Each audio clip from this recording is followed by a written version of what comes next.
Exultia. Translation from Ligra Sultagenta, Book of Kings. What treachery comes from our darkest selves, driven by greed and want, for I have been deceived by the Dag. They came north with I, the priests, as allies to our cause against the Khan Maker and her unscrupulous methods.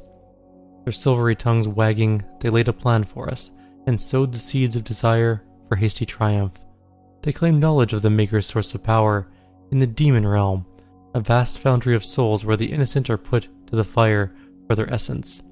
In the foundry's destruction, our victory is assured, they told us, and the fools that we were, that I am, believed their lies. On their word, we sent the Doomslayer and the Night Sentinels to destroy the foundry, and the priests cast a gate for the egress. As the last veteran entered the demon's empire, our final hope of reclaiming our dominion, the Dig closed the path and left them stranded. They were trapped, lost in the eternal void by the actions of the traitors. How could I not see their intention? Am I blinded by grief for the loss of Terras Nabad, of my people? We have fled again, with barely a legion of the Night Sentinels left to protect us. The Dig are gone, returned to their mistress. May the Wraiths forgive my failure. The Wolf. Vega data entry. Argenta legends speak of sentinel beasts, loyal creatures that lived as companions of the hardened warriors. Often larger, swifter, and stronger than others of their kind, these animals shared instincts with their masters and aided them in battle. The Night Sentinels never shared publicly the origin of these creatures, only they stood worthy of them. King Novik. Vega data entry. King Novik ruled over Sentinel Prime for many years, as its warrior patriarch, ordained protector of the sovereign Sentinel worlds. The Sentinel people, defined by a legacy of war, deem only those of warrior castes befit to rule, and in times of battle, it is expected that the king lead from the battlefield, rather than from the safety of the throne. As it is written in Sentinel law, a king unfit for battle is likewise unfit to rule. For millennia, the Sentinel people have secured their civilization against the threat of invasion from beasts and humans alike, passing on the mantle of battle to each subsequent generation and refining the craft of war into an art of ultimate mastery. Even in times of peace, the Night Sentinels remain vigilant, developing new technologies of conquest, each the more capable of securing their dominion across the sovereign worlds. The Betrayer. Vega data entry. After years of prolonged war against the demonic threat invading their world, Argentinor launched an offensive strike across dimensions, sending their greatest warriors into the heart of hell itself. Despite their training and their preparedness, their honor was undone by deceit. Betrayal at the highest levels of command left Argentinor's bravest warriors cut off and scattered in the hellscape. But of these last remaining Night Sentinels, only one remained in hell by choice. Betrayer of the Argenta, it was Commander Valen who relinquished the keys to the elemental sepulchre in return for his son's resurrection. Haunted by demonic visions, the image of his son's tortured existence plagued him without relent, the whispers of demons pushing him towards madness. In a moment of weakness, he fell prey to the demon's trickery, sealing the fate of Argentinor and dooming the kingdom to which he swore a lifelong oath to protect. Valen chose exile in this hellscape for his sacrilege. The Fortress of Doom. Vega data entry. The Fortress of Doom is a command station used by the Sentinels for military operations. ESR dating suggests that the structure was built during the reign of King Danak, and spectral analysis of the Sentinel energy signature used to power the various systems confirms this theory. While the rock and metal structure of the vessel is undoubtedly Argenta design, the castle's subsystems, navigation, gravitational centrifuge, life support, are of Maker origin, suggesting a design collaboration between the two species. Propulsion is notably absent, as it's not required. The fortress manipulates space through an unknown process involving Sentinel energy. However, there is no indication that any of the systems were designed for Maker use.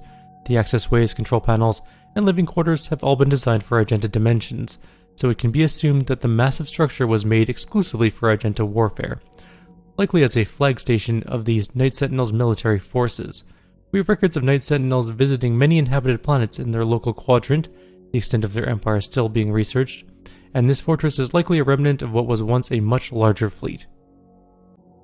The Lost City of Hebeth. Vega data entry. Amidst the long and enduring history of Sentinel civilization, there are moments in antiquity that have become buried in time, forgotten chapters that remain concealed to Sentinel historians waiting to be unearthed. The fallen city of Hebeth is one such tale, all but forgotten to the tomes of legacies past. Once a prosperous port city, a proud gleaming marker of conquest for the distant tribe of Bethian clansmen of the Outer Worlds, Abeth bridged the disparate Sentinel cities with the ingenious design of Slipgate invention, but it was not meant to last, and among those cities lost in the Crusades of Sentinels past was Hebeth, now little more than a smoldering ruin swallowed by the quaking surface of a once habitable Mars. Sentinel Prime, Vega Data Entry. The ancient arena is a holy place for the people of Argent-Denur, constructed in the earliest days of their history. This Colosseum served as a proving ground for trial by combat. Historical records indicate that the Argenta did not jail their own kind, rather prisoners and criminals were granted the right to earn their chance of regaining honor through victory in the arena.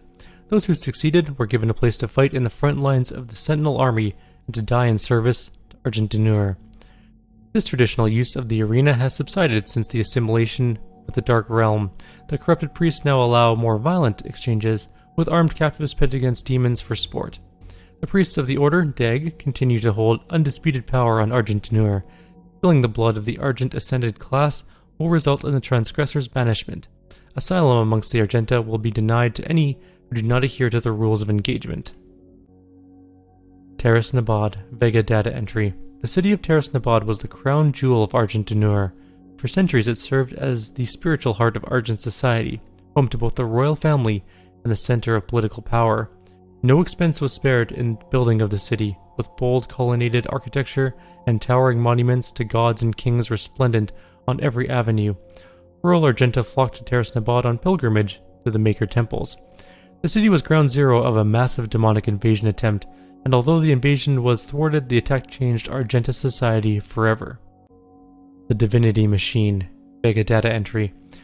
Within the infinite conscious matrix of the all-seeing Maker God Mind, there exists every potentiality, every predictive variable of possible future timeline, each one known to the Maker Collective with omniscient, inextricable clarity. The God Mind surveys these timelines, watching them form and expand exponentially like fractal patterns in the fabric of existence. Among these infinite possibilities, only one constant appears among them, unchanged by the flowing data of endless variability. That of the prophesied destroyer, the one who would bring about the destruction of the Makers. Sentinel History, Part 1. Translation from the Ligra Saltagenta, Book of Kings. In the days before man first spoke, an immense shard of rock and metal was cast into the world from the heavens. Thunder and cataclysm shook the land as the skies were torn asunder. A cosmic spear cleft a hole through our mortal lands, pole to pole, from the cold wastes of the umbral plains to the fetid swamps of Ironfang. The womb of the world opened, and the elemental wraiths, the firstborn, spilled forth. They took to the skies, fierce in their emancipation. In their exultation, they brought vitality to the land, and all that felt their breath were awakened from eternal slumber. Fierce beasts and an unforgiving biosphere rose in the passing of their shadows as the wraith call echoed across Argent-Denur. First came the Ancestrals, feral creatures invigorated by the magic of the wraiths. They grew to enormous heights, mighty behemoths who waged war with each other for years untold. Their battles tore the land asunder and destroyed all creation caught in their wake. The wraith call continued to spread across the land, and soon the Argenta emerged from the steppes, our souls stirred into form by the power of their breath. The Titans towered over the wild-blooded tribes, but found them uncowed. The secret of the sword was discovered, and in the darkness of sweltering mountain forges, we beat steel until it was strong enough to pierce bone and sever flesh.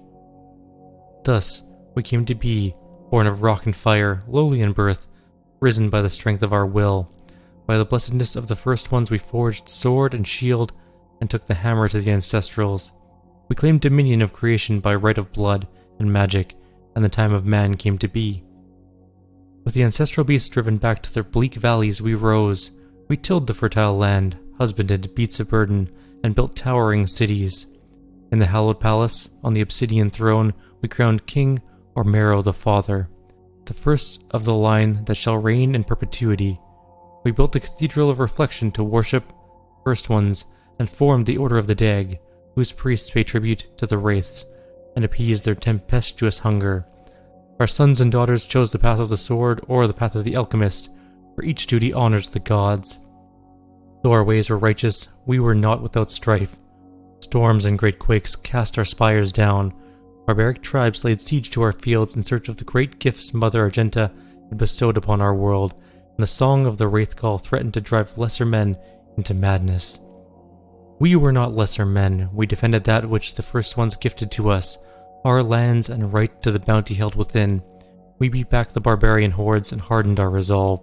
We rose above the fire, our bodies and souls tempered, and an unbreakable will was shaped in the forge of battle. What emerged was the heart of our legion, the Order of the Night Sentinels. Part 2. In the time of grief, when King Etrix took the throne, a blessing came to the people of Argenta. White porcelain beings from a world above our own brought gifts to Dinur. Observers to our great deeds, admirers of our convictions, they sought to make bond with our swords and bring lasting order to our world. These were beings unlike any we'd seen before. Sword and shield held no weight against them, for the ethereal flesh of these luminous beings seemed unbound by mortality. Able to move through time and space, they held sway over all dominions of the known and unknown dimensions. Through their ways, we grew stronger, our society bolstered by their infinite wisdom and all-knowing power, assuring our people safety for all time, in this world and the next. Where we sharpened the blade and mastered our magic, they bolstered the soul and spirit. Death would no longer be the end for our people. The ones we call the Makers, our new allies in this brutal world, have given us the security in death we fought so hard to achieve in life. We would find eternal peace, and our minds would rest easy with the knowledge that these we fought alongside in battle would join us in the lands beyond the mortal plane. The strength of our ways, the purity of our essence, would, by Maker Law, grant us passage to the great city in the clouds. There, our women and children, warriors and kin alike, would welcome us. We adopted the holy doctrines of the Makers, gifted in exchange with the chance to earn eternal rest for our immortal souls in blessed Urdak. The covenant we held, now under the embrace of our new gods, fostered a peace we had never known, for they were unlike the first ones whose presence offered no paradise from fear and the uncertainty of existence in a harsh, unforgiving world. The Maker's embrace was warm and guided us into an era of spiritual prosperity. Part 3. With machine and enchantment of the Makers, the Argenta brought our newfound clarity to the disparate realms of the Empyrean void. We took flight with the support of our gods, spreading the enlightened word of the Khan Maker. We discovered there was not one enemy but many. Worlds and peoples unknown to the Argenta were unveiled, and we saw our own suffering reflected in their eyes.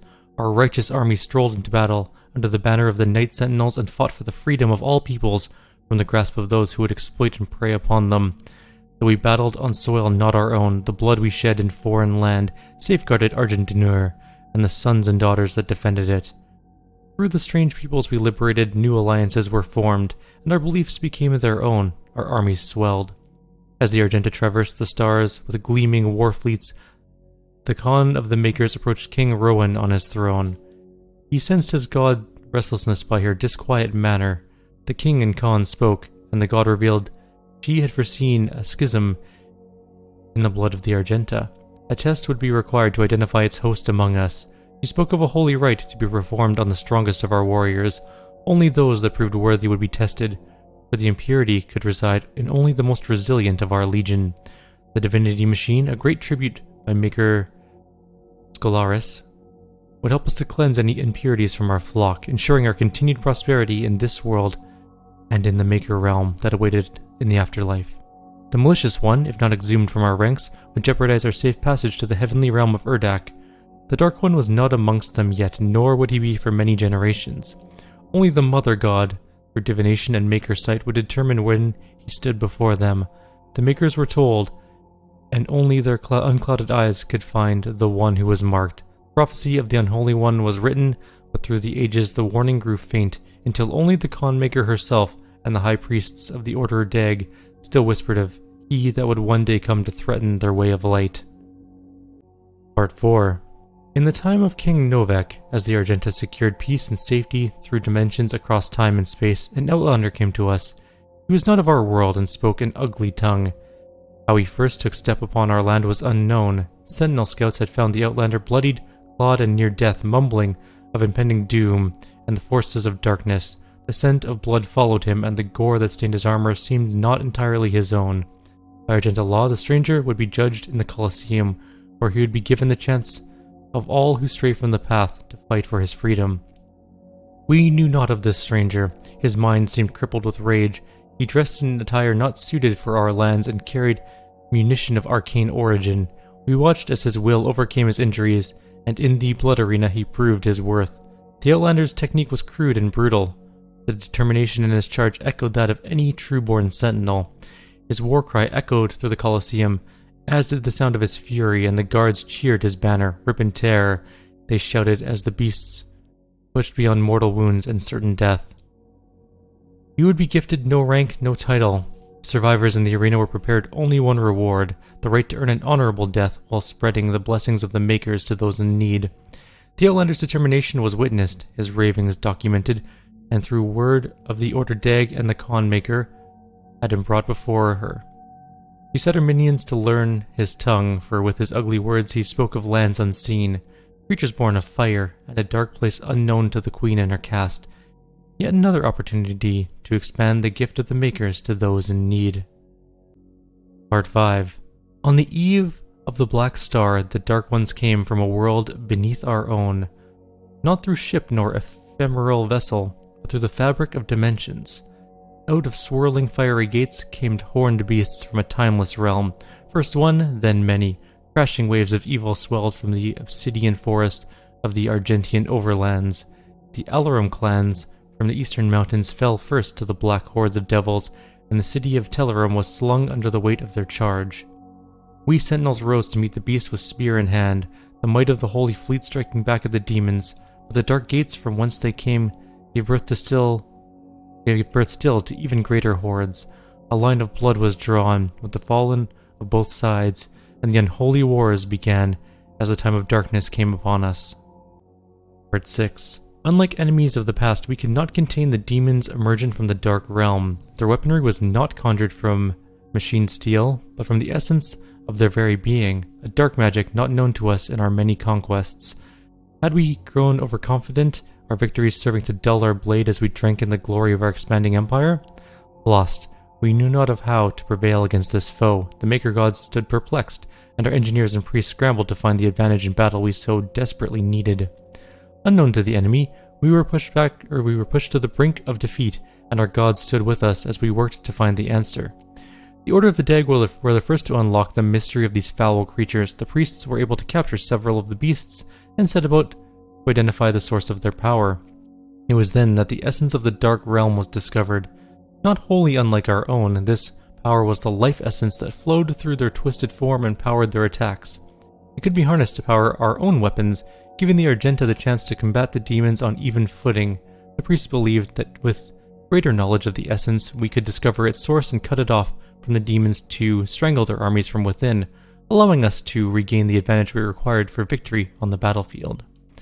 The Con Maker gave blessings to our majesty and directed the priests to delve deeper into the mysteries of the scarlet elixir from the demonic realm, for she sought only to return balance to our universe.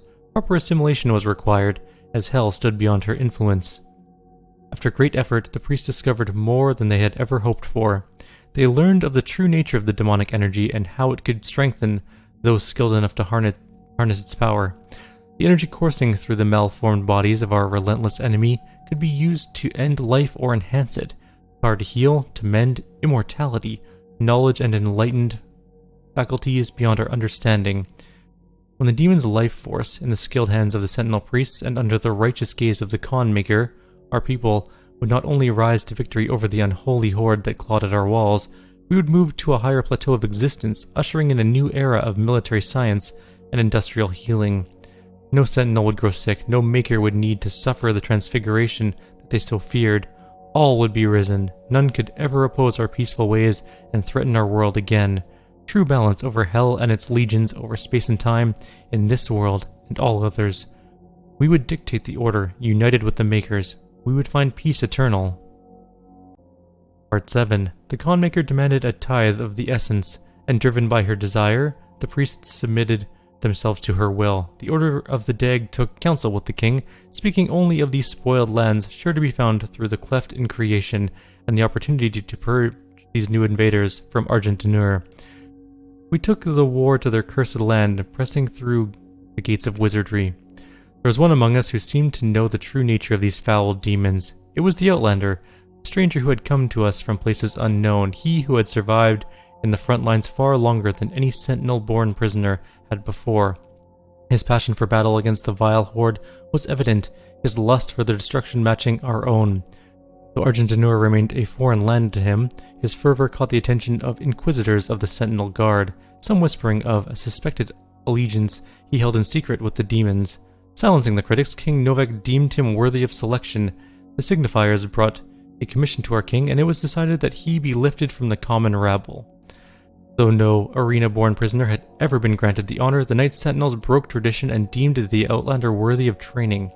A number of disciples grumbled and chafed at the barbarian present in their ranks, but in the war with the demons, all opportunities for even the slightest advantage was to be considered, and as they witnessed the stranger spar with their hallmasters, they found him in an undying, unrelenting compatriot.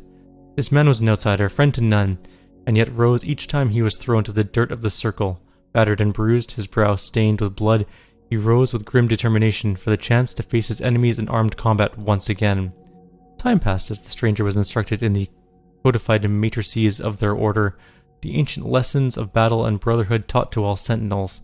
He could sense the opportunity before him. Soon, all of hell would feel his wrath once again. Satisfied that he would not be a detriment to their prowess, the Knight Sentinels granted him his wish as they ventured through the Hell Gates with the stranger in tow. They knew no rest, fighting in the unnatural elements and training under the blood moon of night. The stranger suffered exhaustion, wounds, and sickness, but asked for no aid and was offered none.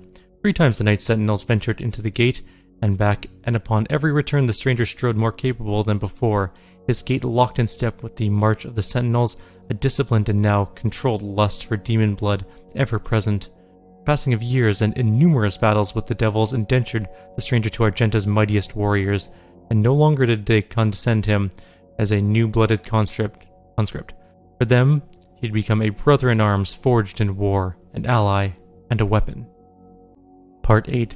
As we warred with the beasts, the Argenta society grew under the watchful eye of the Makers, and through the endless power of the Essence. While our generals were consumed with the unholy war, our culture was marked by the beautiful potion the enemy had provided us, the sweet elixir. It brought us immeasurable capacity and empowered us to reach further into dimensions once thought to be beyond our grasp. Under the direction of our maker gods and the engineering of our high priests, our weapons blazed and our war machines stormed. The throngs of the populace drank deeply from the well of energy unveiled by the priests, but we of the Knight Sentinels took no part in their abundance. Some among us whispered accusations and warnings against this manner of progress, but they were quelled, as it was not our role to dictate the future of our people, only to defend it. Part 9. As the Black Star ascended to its zenith, King Novak sat restless on his throne as a howling darkness began to assemble just beyond the mountain rise to the east. The blight came upon us in droves, flooding forth from the Hellgate with merciless fury. They brought with them a monstrous titan, the Dreadnought, a beast to rival the stature and menace of even the mightiest ancestral. Grotesque giant laid waste to all before him, crushing all in his path. This was a total demonic assault, striking at the heart of Argentinur as never before. How was it that the behemoth could pass through the demonic gate without warning? We would never know, though the Knight Sentinels believed treason was at play. Caught off guard, the Sentinels scrambled late in defiance of the Titan and his horde, and with his coming the holy city of Terras Nabad prepared for judgment. With the onslaught of the demons massed in the sprawling shadow of the aberrant fiend, the city shook to its foundation. None were spared save those that fled north. The vile swarm ransacked our temples and palaces, burning our towers and feasting on the souls of our clergy. Yet the Knight Sentinels rallied and held fast against the demons, though they were pushed back and corralled at the blood arena. As the dark of night descended, their swords remained potent and shred the enemy multitude with abandon. Amidst the unyielding ranks of the Sentinels, when all other apprentices had fallen in battle, stood the Outlander. Rip and tear, he roared, ferocious in battle. The remaining conscripts of the arena stood in awe as they witnessed the beast who had once raged within their very cells, now armored alongside the shoulders of his Sentinel brethren. He had risen where none other had before, a true-born Sentinel fighter, the very best among them. But though the swarm fell before their assault, the Titan remained invincible, for none could tame the behemoth alone. In the hours before dawn, as the Knight Sentinels weathered the relentless assault, the Outlander held his ground at the foot of the Great Wall in the northern bend of the castle. Seeing his unending vigor, Samur, Chancellor to the Mother God, hurried the Outlander away under veil of secrecy, and for reason unknown submitted him to a rite untold. This was heresy, for Samur received no consent from the Conmaker, nor did he receive her counsel. In the Chapel of Purity, the Outlander submitted himself to the divinity machine. There, Samur Maker, the Seraphim known to us only as the aid to the Mother God, blessed the outsider with fierce speed and power to match his will. It was the method by which this transfusion took place that was most uncertain to us, for we were of the knowledge that the Maker device bestowed unto the Argenta so many generations ago was to be used by the priests only to find the impurity among us. How could it be that the device that was meant to cull the Sentinel breed of its contaminants could then be used to purify the Outlander's body and give rise to the one who would lead us into battle henceforth? What rose from the holy coffin on that faithful day was not the impure abomination the Covenant warned us of. The hero within would come to be known only as the Great Slayer, the Time Walker, the warrior Khan whose fire sword would blaze forth a path for the just and cut through the demonic horde with a vengeance that only a god king could summon. He rose unbroken by the ritual, his eyes burning with Maker magic. He took the crucible in his hand, and wraith fire leapt forth from the blade, as only it will when held by a true sentinel warrior king. In our darkest hour, the Slayer had been chosen. Defying tradition, our most sacred laws, and the will of the great Khan herself, a stranger to our lands, had been blessed with celestial might. Part 10. With the coming of the Slayer, the Night Sentinels took the campaign deeper into the heartland of the demons than ever before. Mighty Atlans were brought forth, tearing paths through the hordes of hell, alongside the Slayer and his army. The High Priest, under the guidance of the Mother God, had found means to gain entry to the innermost regions of the demon world, and with the Dag's presence, new gates could be opened. Our war machines were unstoppable, wrought with Maker technology, enhanced by the very essence our enemies hurled against us, as our armies drove deeper and deeper into the blood-drenched territory of the demons. Countless victories were assured with the power of the Slayer, for with the Alpha Interfector at the fore of our pack, we brought certain doom to our foes. And though our hearts were pure and our purpose righteous, unbeknownst to the fighters of Argenta in our wake, and under the veil of secrecy, the Mother God had set her priests to build vast factories upon the heathen's land, that she might gather the essence for further development. How this deception began, we would not know, for our focus remained on the hordes of the underworld. Why then would we stoop so low as to consider our Mother God of betraying our covenant? The Conmaker did not seem at ease with the unforeseen rise of our Slayer, and the Seraphim, who had birthed the Destroyer, in secret soon vanished from Urdak, perhaps exiled for his heresy. Our legions arose unfettered under the unquenchable rage of the Doomslayer, and his design led the Conmaker to find profit in his endorsement. It soon became known that the Slayer was the Maker's god machine, a holy relic reborn, sent to bring the Maker's word to the wicked and to smite those who would seek to harm all who followed the path to Urdak. With the Slayer unwittingly cleaving a path for her, the Mother God siphoned the essence, processing it beyond our knowledge into the fuel that would become known as Argent Energy. The Slayer cared not for polity. He took no interest in the workings of our people, but set his task only on his desire, the destruction of the demons and their world. He no longer spoke for reasons unknown, though it was understood that he still possessed the ability, offering only guttural hefts of anger as he inflicted pain upon his enemies. For years he marched with the Night Sentinels through the fires of the demon lands, and every return to our homeworld found much changed in Argentinur. Should any blame be apportioned to the Sentinels, it is this: in our fervor we were negligent of our people, and did not see the rising tide of evil our crusade empowered. We knew only the enemy laid before us, and the wealth of Argenta at our backs, and did not pause to seek the cost and method of this progress. Part 11. Yet as the Slayer and Night Sentinels battled the demonic host, their failure to act outside the confines of their duty allowed the rancor of the essence to grip the Argenta. It was on a mission deep within the boiling seas of the Nether Realm, where the Order of Six reside, that a company of Night Sentinels learned of the Conmaker's true dealings with the callous beasts. By Maker design, it was kept secret from the Sentinels and Argent people alike that the essence we had grown so reliant on during this war was comprised of the very spirit of our brothers and sisters who had fallen to these vile creatures. The truth had been uncovered, that all beings who found their end by the demonic horde would become a vassal of the hellscape. their flesh in time warped and twisted into the very demons we fight. Their souls extracted to create the essence that powers their world and ours. The victims were the enemy, and the enemy would become us. The soldiers stood in awe at the base of a factory dedicated to such action, a place where the bodies of the slain were sorted and processed, tortured for the mill, to have their souls extracted through sinister magic, enormous vats of pain and suffering, ethereal energy, and the haunting sounds of lost souls awash in an eternity of servitude, transformed into energy to power our struggle against the dark realm and its malice. But worse than this grim reality was the discovery of the machinery which was used to extract the vile process our fallen had been subjected to, for it was not by hoof and claw that this blasphemous technology had come to pass, but by the hand of the Argenta, guided by the Mother God's desires. We had fallen deep within the grasp of the enemy. What we had fought against would not reveal itself to be true, as without countenance we could hold no sway over the Argenta populace. Regardless, the honor of the Night Sentinels would have to hold up to the verity of these claims, and the Mother God could be our divinity no more.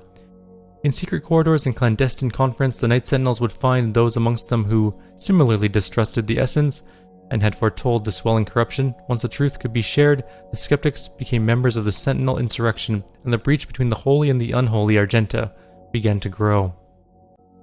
Part 12. The truth could not be denied. The unholy spires raised in the barren lands functioned by blessing of maker machinery. The Khan had betrayed Argentinur and had made concert with the demons to harvest their essence in return for granting them access to all the worlds under her influence. A symbiotic relationship had formed, and darkness now had been balanced by a light, for where there was heaven, so there would be a hell. The followers would be granted passage to Urdak, and the sinners would fall into the fiery pits of the dark realm. This word would be spared from all cultures in all worlds and in all places. We were not without blame, for it was our people, the priests and sentinel engineers, who laid the work in place. Argenta slaves had built the dark factories, and our own ancient wraith energy helped purify Hell's elixir into the miracle fuel that now powered the Maker's world and our own. The Night Sentinels spoke of the evil brought by the essence and carried their word to all who would listen.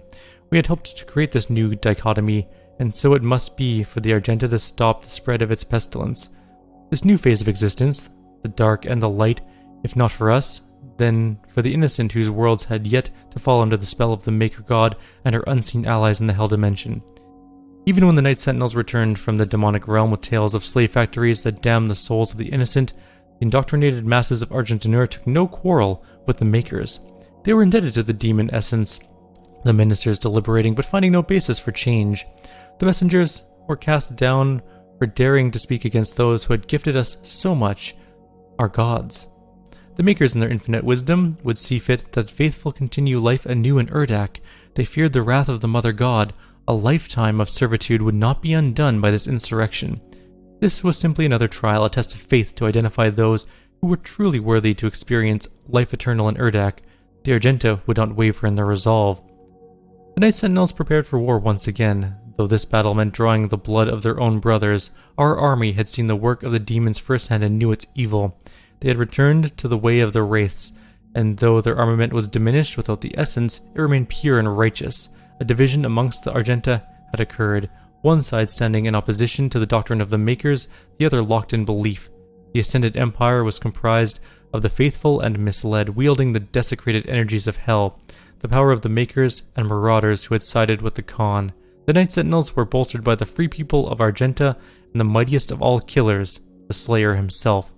Plans and tactics were drawn. The Sentinels would close the Argent energy factories in Necroval that would feed the world of Urdak directly with its supply of fresh essence. They would stop the flow. The slumbering wraiths would wake from their sleep and give Argentinur courage. Part 13. For years the Civil War raged and took its toll on the soldiers as their armor laid stained with the blood of their brothers on a cursed battlefield. Finally, an opportunity to end the war had been discovered by the Order of Dig and the Night Sentinels. The Slayer at the head of their army, they gathered to traverse through the gate and sunder Necroval, the city of the dead. The Order of the Dig, the high priests who had pledged their allegiance long ago to the Night Sentinels, worked in service of our mission. Those holy priests who had served the Argenta since time immemorial assured us that the way was clear. A plan was set to march into the accursed walls of Necroval and smite the factory, cutting off the flow of essence to Urdak and denying the Khan Maker of her prize. Our forces took spear in hand and advanced. and it is there that the venom of treachery struck. Upon entry through the Hell Portal, the Night Sentinels were scattered to the winds of unplanned chaos. Our warriors were separated, our ranks split, as the gates twisted and hurled them across the unholy realm. Some of our warriors appeared near to gates they had walked before, but found that the vile priests had barred their way back. Then the trap was sprung, and each lone Argenta found himself set upon by bloodthirsty multitudes of demonic beasts. Let it be known that it was not the priests alone who failed the northern armies, but one of the Sentinels' own.